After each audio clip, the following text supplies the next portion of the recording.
भैया English paper के 15 दिन के आसपास टाइम बचे हुए हैं, कुछ ऐसा बता दीजिए जिससे हम पास हो जाए। ज्यादा हमको मार्क्स नहीं चाहिए, हमको 90% मार्क्स नहीं चाहिए, हमको 80% मार्क्स नहीं चाहिए, बस आप हमें इतना बता दीजिए जिससे हम इंग्लिश में पास हो जाए, क्योंकि हमें बहुत ज्यादा डर लग रहा है। हमें इंग्लिश बिल्कुल कुछ समझ नहीं आ रहा है, कैसे सब्जेक्टिव करेंगे, कैसे ऑब्जेक्टिव करेंगे, बिल्कुल कुछ समझ नहीं आ रहा है। अगर आप भी इसी कैटेगरी से हो कि भैया मुझे इंग्लिश में बहुत ज्यादा डर लग रहा है, बस मुझे पासिंग मार्क्स चाहिए, तो आप इस वीडियो को ध्यान से देखिएगा, हम तो हम तक इस वीडियो को देखिएगा। इसी चैनल के गाइडेंस से पिछले 2 साल से बहुत हजार भाई बंद हुआ है, अंतिम समय में भी अच्छे खासे गाइडेंस से अच्छे खासे मार्क्स स्कोर कर दिए हुए थे। आप भी स्कोर कर सकते हैं अगर आप मेरी बात को फॉलो करते हैं तो। अगर आपने अभी तक इस चैनल को सब्सक्राइब नहीं किया तो आप चैनल को सब्सक्राइब कर लीजिएगा और एग्जाम तक केडी भैया का हाथ पकड़ लीजिए। मैं सच्ची बोल रहा हूं कि आप भी कहिए केडी भैया मेरा मार लगा दीजिए, ठीक है। तो आपको एग्जाम तक मेरे द्वारा बताए गए हर एक प्लानिंग को फॉलो करना है, जो भी मैं बताऊंगा उसको बस पढ़ते रहना है। उसके बाद आप एग्जाम में बैठिएगा, आप जो डर रहे हो ना कि क्रॉस लग जाएगा, अच्छा खासा मार्क्स आ जाएगा। अब अगर आप डर लग रहे हो भैया जी हमको इंग्लिश में क्रॉस लग जाएगा, इंग्लिश में पास होने से बचा लीजिए, अगर आपने अभी तक इस चैनल को सब्सक्राइब नहीं किया तो चैनल को सब्सक्राइब कर लीजिए और इस भैया वाले चैनल का हिस्सा बन जाइए, इस परिवार का आप हिस्सा बन जाइए। अगर आपको मैं बताऊं पासिंग मार्क्स, आप कह रहे हो कि भैया हम फेल हो जाएंगे, अगर मैं आपको समझाऊं यह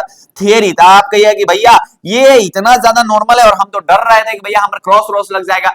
अगर बात करा जाए इंग्लिश का, तो इंग्लिश में 100 मार्क्स का होता है थियरी, ठीक, थियरी इन द सेंस कि 100 मार्क्स का आपका पेपर होता है तो इससे ज्यादा मार्क्स का, लेकिन 100 मार्क्स आपको करना होता है। उसमें से अगर पासिंग मार्क्स का बात किया जाए तो पासिंग मार्क्स कितना होता है, किसी भी सब्जेक्ट का 30% होता है। यानी कि भैया जी इंग्लिश में अगर किसी को पास होना है तो 100 में से मात्र कितना मार्क्स से स्कोर करना है, 30 मार्क्स से स्कोर करना है। अब मेरी बात को आप ध्यान से समझिएगा कि आप कह रहे हो कि भैया मैं फेल हो जाऊंगा। अब मेरी बात को ध्यान से समझो, आपके सामने बिहार बोर्ड कितने मार्क्स के ऑब्जेक्टिव पूछते हैं, 100 को ऑब्जेक्टिव पूछता है। ध्यान से समझना, 100 को ऑब्जेक्टिव आपसे बिहार बोर्ड पूछता है। अच्छा भैया जी सब्जेक्टिव जो होते हैं लगभग 100 से ज्यादा मार्क्स का सब्जेक्टिव पूछा जाता है। अब इस दोनों की बात किया जाए तो ओवरऑल 200 प्लस मार्क्स का जो पेपर है, इस पेपर में आप क्या 30 मार्क्स नहीं ला पाइएगा? भैया क्या बात करते हैं, बिहारी है बिहारी, कुछ कर सकते हैं। लेकिन आपको पता होना चाहिए कि आपको क्या चीज पढ़ना है, कैसे पढ़ाई करनी है, क्योंकि समय बहुत कम बचे हुए हैं। आपके पास गेस पेपर होंगे, क्वेश्चन बैंक होंगे, सब कुछ होंगे, लेकिन उसका सही यूज क्या करना है वो मैं आपको समझाऊंगा। तो आपको बस इतना ही करना है कि ऑब्जेक्टिव में भैया जी अगर 15 मार्क्स से स्कोर कर देते हैं और सब्जेक्टिव में 15 मार्क्स से स्कोर कर देते हैं तो भैया जी 30 मार्क्स तो आपका यहां से फिक्स हो गया। लेकिन मैं आपको जो तरीका बताऊंगा उससे भी ज्यादा आप मार्क्स से स्कोर कर सकते हैं। अब मेरी बात को आप ध्यान से समझिएगा। अगर बात किया जाए ऑब्जेक्टिव का, तो ऑब्जेक्टिव क्या होता है कि बुक सेक्शन से कितने ऑब्जेक्टिव क्वेश्चन पूछे जाते हैं, 40 को क्वेश्चन पूछा जाता है। इसमें से बनाना रहता है भैया जी 40 में से मैं आपको जो तरीका बताऊंगा ना, मेरे मेथड्स का अगर आप यूज कीजिएगा ना तो भैया 30 प्लस क्वेश्चन आप तो ऐसे ही सॉल्व कर लीजिएगा। अगर मेरे मेथड्स का अगर आप यूज कीजिएगा तो 30 प्लस क्वेश्चन तो आपके डायरेक्ट यहां से सही हो जाएंगे। 30 प्लस मिनिमम 30 क्वेश्चन सही होंगे ही होंगे, क्योंकि अगर आप ठीक से नहीं पढ़े तो, अगर पढ़े हुए हो अच्छे से तब तो भैया 40 में 40 स्कोर कर सकते हो। तो मिनिमम 30 को ऑब्जेक्टिव तो यहीं से सही हो गया भैया। पासिंग मार्क्स के बारे में सोचना कहां पड़ेगा। अब मेरी बात को ध्यान से समझो, ग्रामर के कितने क्वेश्चन पूछे जाते हैं, 60 को क्वेश्चन पूछे जाते हैं। आपको इंग्लिश कुछ भी नहीं समझ में आ रहा है ना, फिर भी मैं आपको क्या बोल रहा हूं कि 10 से 20 क्वेश्चन फिर भी आप सही कर सकते हैं। कैसे? जब मैं आपको YouTube पे लाइव ऑब्जेक्टिव प्रैक्टिस कराता हूं, लाइव ऑब्जेक्टिव प्रैक्टिस, इसमें मैं ग्रामर के क्वेश्चंस, बुक के क्वेश्चन डेली जो है भैया जी वही 60 से 100 के आसपास जो क्वेश्चन जो है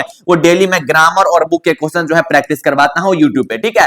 और वहां पर मैं आपको ट्रिक बताता हूं कि ग्रामर के कुछ ऐसे क्वेश्चन है जिसको आप ट्रिक के थ्रू सॉल्व कर सकते हैं, जिसको आप देखते हैं उसका आंसर बता सकते हैं। तो आपको क्या करना है कि अगर ग्रामर के ऑब्जेक्टिव में फुल मार्क्स स्कोर करना है, या फिर भैया जी इंग्लिश के जो बुक सेक्शन उसमें फुल मार्क्स ऑब्जेक्टिव में स्कोर करना है, तो आपको ज्यादा कुछ नहीं करना होगा। आप मेरे लाइव ऑब्जेक्टिव सेशन में डेली जुड़ते रहिए। अभी भी 15 दिन समय बचे हैं, इस 15 दिन में भी जुड़ जाइए, बहुत अच्छा खासा आपका मार्क्स आ जाएगा, बहुत बेहतरीन आपका मार्क्स आ जाएगा, मैं सच्ची बोल रहा हूं। या फिर आप इसके लिए एक और तरीका का यूज कर सकते हैं कि भैया जी सिर्फ ऑब्जेक्टिव प्रैक्टिस करने से क्या ही होगा। तो मैं आपको एक और तरीका बता रहा हूं, एक ऐसा नोट्स का जिक्र मैं कर रहा हूं जिसका प्राइस बहुत कम। ऐसे तो इसका प्राइस बहुत ज्यादा था, लेकिन अब एग्जाम का टाइम आ गया तो इसका प्राइस अब घटाकर ये 10 दिन के लिए इसका प्राइस जो है बहुत कम कर दिया गया है। बहुत कम इन द सेंस इसका प्राइस मात्र 59 कर दिया गया हुआ है।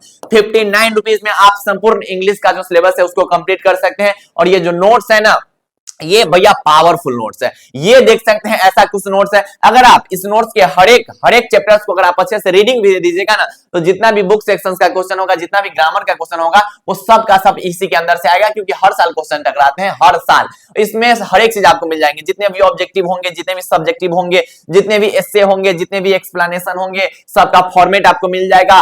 ग्रामर के जो भी टॉपिक्स है वो सब आपको इस नोट्स के अंदर में दे दिए गए हुए हैं। यानी कि हर एक चीज नोट्स के अंदर में कवर्ड है और इसका प्राइस रेट ज्यादा नहीं है। जस्ट ₹59 रुपीज के अंदर में आपको ये नोट दिया जा रहा है। आप देखिए कि भैया जी पर्वतों के नाम के पहले द का यूज किया जाता है, आइलैंड के पहले जो है द का यूज कर लीजिए, ठीक है। यहाँ पर नदी, खाड़ी, महासागर के नाम के पहले द का यूज, ये आर्टिकल्स है, ठीक है। यहाँ पर ट्रिक के फॉर्म में इस नोट्स में हर एक चीज रखा गया हुआ है। इस नोट्स का प्राइस ज्यादा नहीं, तो आप चाहे तो भैया जी लाइव ऑब्जेक्टिव प्रैक्टिस से भी कर सकते हैं। लाइव ऑब्जेक्टिव प्रैक्टिस हम लोग का होता है, या फिर अगर आप इस नोट्स को ले लेते हो, इस नोट्स को पढ़ने के बाद, अगर आप इस नोट्स को पढ़ लेते हो, इस नोट्स को पढ़ने के बाद अगर आप ऑब्जेक्टिव प्रैक्टिस कीजिएगा, तब तो भैया जी आप फेल होने से डर रहे, बहुत अच्छा खासा मार्क्स ला दीजिएगा, बहुत अच्छा खासा मार्क्स। तो मैं आपको अंतिम समय के लिए ये सजेशन कर सकता हूं कि भैया जी अगर आपने अभी तक कुछ नहीं पढ़ा है तो इतना रुपया इन्वेस्ट कर लीजिए, यहां से आप नोट्स ले लीजिए, उसको छपवा लीजिए और रट जाइए, भैया जी इंग्लिश में बहुत अच्छा खासा मार्क्स आ जाएगा। तो अगर आप ऐसे करते हो तो भैया जी इंग्लिश में कम से कम बना लीजिएगा, लगभग 40 के आसपास ऑब्जेक्टिव तो आपका ऐसे ही सही हो जाएगा, ठीक है।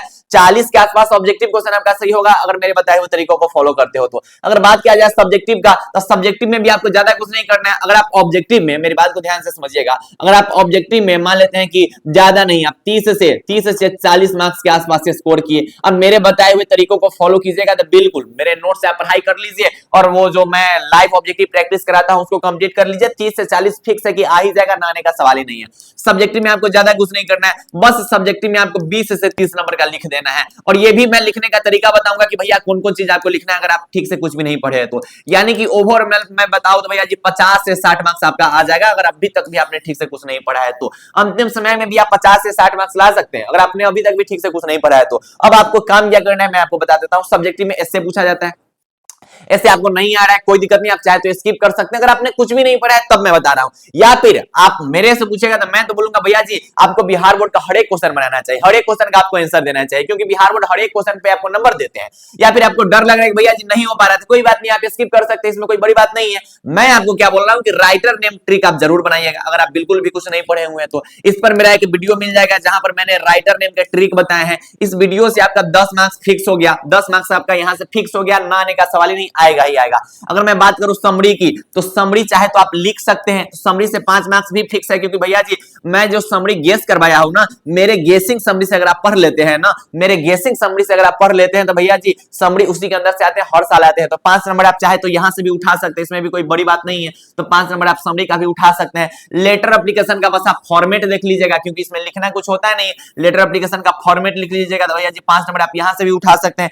ये मैं ऐसे क्वेश्चंस बोल रहा हूं आपको बनाने के लिए जहां से आपके फिक्स है कि नंबर आएंगे। स्टोरी ऑफ इंग्लिश को सर्च नहीं कीजिएगा, पैसेज और प्रीसियस जो होता है ऊपर पढ़ के नीचे जो आंसर देने होता है, यहां से भी भैया जी आप 4 से 5 नंबर यहां से भी उठा सकते हैं। यानी कि अगर चाहे तो आप एक्सप्लेनेशन भी बना सकते हैं। इस सब पे मैंने वीडियोस बना रखे हैं, इस सब पे मैंने वीडियोस बना रखे कि एक्सप्लेनेशन आपको कैसे करने हैं भैया जी, एक्सप्लेनेशन का ट्रिक क्या है, एसे का ट्रिक क्या है, लेटर एप्लीकेशन का ट्रिक क्या है, क्वेश्चन आंसर कहां मिलेगा, योद्धा नोट्स के अंदर में मिल जाएगा। तो अगर आप सिर्फ पास होना चाहते हैं कि भैया नहीं हमको ज्यादा कुछ नहीं चाहिए, बस हमको 20 से 30 नंबर सब्जेक्टिव में आ जाए, तो भैया जी समरी चाहिएगा तो आप लिख सकते हैं, भैया जी राइटर नेम का ट्रिक आप कर सकते हैं भैया जी, और पैसेज आप कर सकते हैं। यहां से आपका जो है भैया जी आराम से भैया जी 20 नंबर के आसपास यहां से आ जाएगा, ज्यादा को झंझट नहीं पालना है। आप चाहे तो लेटर एप्लीकेशन का फॉर्मेट देख लीजिएगा तो यहां से मिलाकर यानी ओवरऑल यहां से 25 से 30 मार्क्स आप यहां से आराम से उठा सकते हैं, ज्यादा आपको झंझट नहीं पालना है, ज्यादा आपको नहीं सोचना है। अगर आप चाहते हैं कि नहीं भैया जी, अगर आप कह रहे हैं कि अंतिम समय में भी हम एप्लीकेशन ये जो एक्सप्लेनेशन है उसको हम लिख सकते हैं, तो आप आराम से लिख लीजिए। नोट्स के अंदर में आपको हर एक चीज का फॉर्मेट मिल जाएगा, नोट्स के अंदर में आपको क्वेश्चन आंसर मिल जाएगा, क्वेश्चन आंसर भी आप चाहे तो खुद से लिख सकते हैं। यानी कि अगर आप नोट्स ले लेते हैं तो आप चाहे तो इस सब कुछ का आंसर दे सकते हैं। अगर आप कहते हैं कि नहीं भी हमको बस पास होना है, तो आप बस आप देख लीजिए भैया जी राइटर नेम का ट्रिक देख लीजिए, समरी लिखने का तरीका देख लीजिए, पैसेज बना लीजिएगा, वहां से आपके अच्छे खासे नंबर आ जाएंगे, यानी आप पास हो जाएगा, फेल होने से आप बच जाएगा। तो जो भी भाई बहन मेरे डर रहे हैं कि भैया जी हम जो है 2025 के एग्जाम में हम फेल हो जाएंगे, ऐसी कोई बात नहीं है। फेल होने के लिए आपको भैया मात्र आपको 200 से ज्यादा नंबर का पेपर है, उसमें मात्र आपको 30 नंबर स्कोर करना है, ये तो भाई कोई भी स्कोर कर देगा। और मैं आपको नोट्स का मैंने जिक्र कर ही दिया कि अगर आपको नोट्स चाहिए होता है तो बस भैया जी जस्ट ₹59 में आपको नोट्स मिल जाएगा। मैं तो बोल रहा हूँ कि नोट्स अगर आप ले लेते हो तो भैया जी आपका अलग कॉन्फिडेंस बढ़ जाएगा, भैया जी अच्छे से अंतिम समय में उस नोट से आप पढ़ाई कर सकते हैं, एकदम रट जाना उस नोट्स को। अगर आप रट के जा रहे हो तब तो भैया जी बहुत कुछ उसमें से बना लोगे, सब्जेक्टिव हो जो भी चीजें हैं, ऑब्जेक्टिव सब्जेक्टिव हर एक चीज आपका कंप्लीट हो जाएगा। तो आप चाहे तो उस नोट्स को इस नंबर पे मैसेज करके पा सकते हैं। तो खैर अच्छे ढंग से पढ़ाई करते रहिए, अंतिम समय है, अंतिम समय में खुद को बस एकदम न्यूट्रलाइज करके रखिए और अच्छे से मेहनत करते रहिए, बहुत बेहतरीन आपका मार्क्स आ जाएगा। तो बाय बाय, टेक केयर, जय हिंद, लव यू ऑल। आप इस नोट्स को ले लीजिए, जब आपका सेंटअप एग्जाम होगा उसमें मिलाई के देख लेना कि ये भैया गर्दा उड़ा दिए, पूरा का पूरा क्वेश्चन टकराया हुआ था। सेंटअप एग्जाम जो होगा वो ट्रेलर होगा, पिक्चर कब मिलेगा भैया 2025 में, जब एग्जाम हॉल में बैठोगे तब पता चलेगा।